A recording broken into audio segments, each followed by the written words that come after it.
काला सूटकेस लिए एक शख्स प्लेन में चढ़ता है और बिना एक शब्द बोले प्लेन को हाईजैक कर लेता है। उसकी मांग $2 लाख, वरना प्लेन को बम से उड़ा देगा। सरकार हरकत में आ जाती है, प्लेन को उतारा जाता है और लोगों की जान बचाने के लिए पैसे भी पहुंचाए जाते हैं। हालांकि एक और चीज़ थी जो हाईजैकर ने मांगी थी, पैराशूट। प्लेन एक बार फिर टेक ऑफ करता है। हाईजैकर पायलट से कहता है प्लेन को मैक्सिको ले चलो। पायलट कहता है कि फ्यूल उतना नहीं है, रिफ्यूलिंग के लिए एक बार उतरना पड़ेगा। हाईजैकर मान भी जाता है, लेकिन इससे पहले कि प्लेन फ्यूल भरने के लिए लैंड करता, बीच हवा में प्लेन का दरवाज़ा खुलता है। पैराशूट बांधकर हाईजैकर बीच हवा में प्लेन से छलांग लगा देता है और गायब हो जाता है।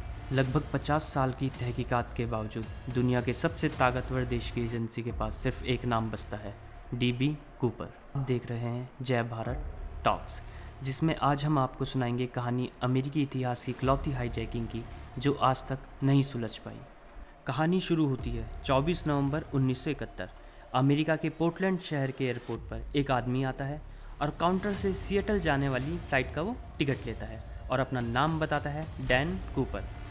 40 की उसकी उम्र थी, काले बाल, भूरी आँखें, एक भूरा सूट, सफ़ेद शर्ट, काली रंग की एक पतली सी टाई, एक रेनकोट और भूरे जूते। यह उस आदमी का हुलिया था। हाथ में काला सूटकेस लिए वो जाकर सीधे अपनी सीट पर बैठ जाता है। टेक ऑफ करते ही वो फ्लाइट अटेंडेंट से ड्रिंक मंगाता है और एक बर्बन और 7 अप की बॉटल। ड्रिंक पीने के बाद वो आंखें बंद कर बैठ जाता है। फ़्लाइट अपने गंतव्य की ओर बढ़ जाती है। दोपहर 2:50 पर फ़्लाइट में क्रू और यात्रियों को मिलाकर कुल 42 लोग सवार थे। टेक ऑफ के कुछ देर बाद की बात है। डैन कूपर एक बार फिर फ्लाइट अटेंडेंट को बुलाया और उसे कागज़ थमा दिया। एयर हॉस्टेस ने कागज़ खोला, उसमें लिखा था, मेरे पास बम है, मैं चाहता हूँ कि तुम मेरे पास बैठ जाओ। एयर हॉस्टेस जैसे ही कूपर के बगल में बैठती है, कूपर ने अपना सूटकेस खोलकर उसे दिखाया। उसमें लाल रंग के 2 सिलेंडर, कुछ तार और बटन थे। दिखने में बम जैसा ही वो लग रहा था। इससे पहले कि आप सोचें कि कूपर ये सब प्लेन में लेकर चढ़ कैसे गया, तो यह उस दौर की बात है जब प्लेन की हवाई यात्रा के लिए इतनी कड़ी चेकिंग होती नहीं थी। एयर हॉस्टेस को अपनी कुछ मांगे उसने बता दी थी। उसकी मांगी थी $2 लाख, 4 पैराशूट। पैसों के मामले में उसकी खास शर्त थी कि सारा पैसा $20 के बिल्स में होना चाहिए, मतलब 20 के नोट ही चाहिए थे। उसे एयर हॉस्टेस ने यह बात जाकर प्लेन के पायलट को बताई।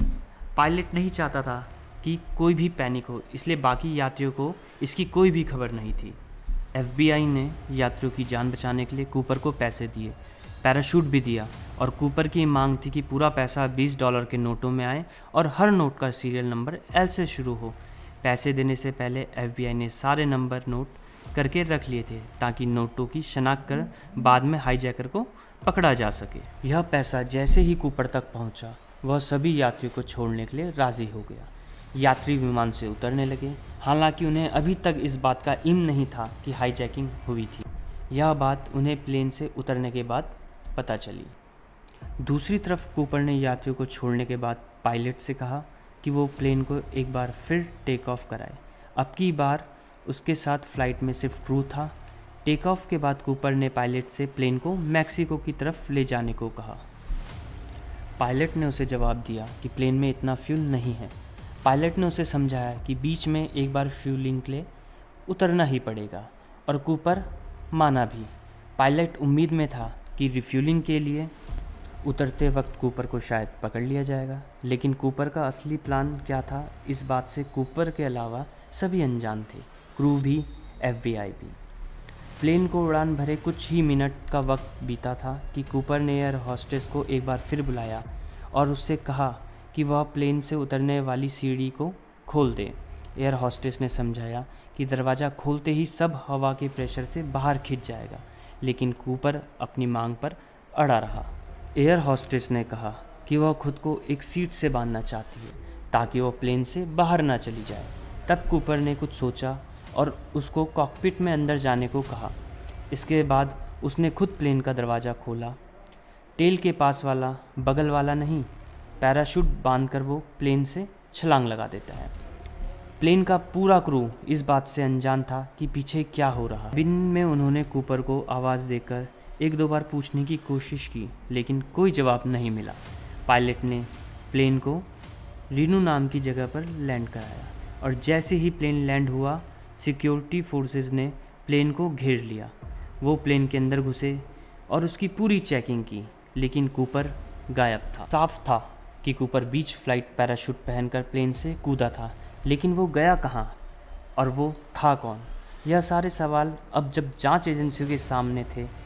हाईजैकर ने अपना नाम डैन कूपर बताया था, लेकिन यही उसकी असली पहचान थी या पक्का नहीं था। कूपर के फिंगरप्रिंट से भी उसकी पहचान नहीं हो पाई। पुलिस ने यात्रियों को क्रू से बातचीत कर उसका हुलिया पता करने की कोशिश की।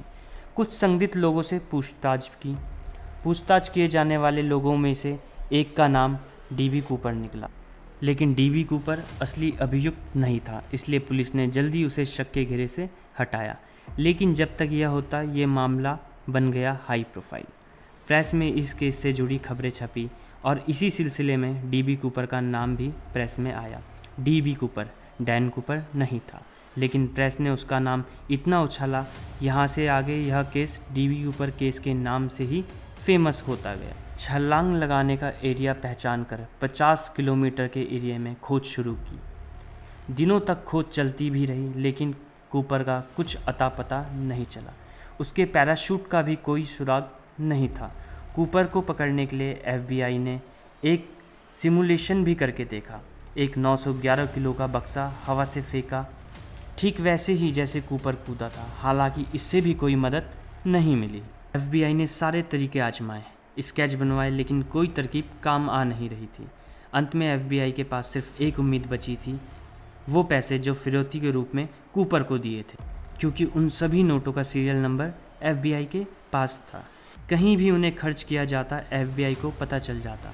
जब वो नोट्स पकड़ में आते एफबीआई ने ये नंबर पब्लिक में भी जारी किए, लेकिन कभी कहीं इन पैसों को खर्च होने की बात सामने नहीं आई। फिर ये पैसे कहाँ गए? कूपर के गायब होने के मामले को 9 साल बीत गए। अब मामला प्लेन हाईजैकिंग का था, इसलिए एफबीआई ने जांच जारी रखी, लेकिन सब यह मानकर चल रहे थे कि कूपर की मौत हो गई होगी। जिस इलाके में वो कूदा था वहाँ घने जंगल थे। स्काई डाइविंग के लिए उसके पास सही कपड़े और औजार भी नहीं। इस बात की बहुत संभावना थी कि कूपर की मृत्यु हो गई हो। लेकिन फिर साल 1980 में एफबीआई को ऐसा सुराग मिला जिसने इस केस में एक बार फिर जान फूंक दी। फरवरी की एक सुबह 8 साल का ब्रायन एक नदी के पास खेल रहा था। अचानक उसे रेत के नीचे नोटों की 3 गड्डियाँ मिली। ब्रायन ने ये बात अपने पिता से कही। पिता ने एफबीआई के पास पहुंचा। पता चला कि यह वही बिल्स थे जो डैन कूपर को दिए गए थे। नोट फटे गले थे, लेकिन गड्डियाँ उनकी ज्यों की त्यों ही थी और उन्हें खोला तक नहीं गया। यह पूरा पैसा कोलंबिया नाम की नदी के किनारे मिला था।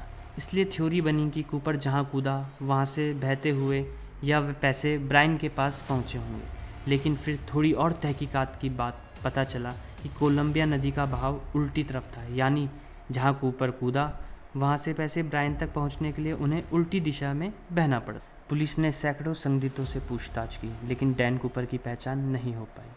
हाँ, कुछ नकली डैन कूपर जरूर मिले। डैन कूपर हाईजैकिंग के अगले ही साल अमेरिका में 31 हाईजैकिंग हुई।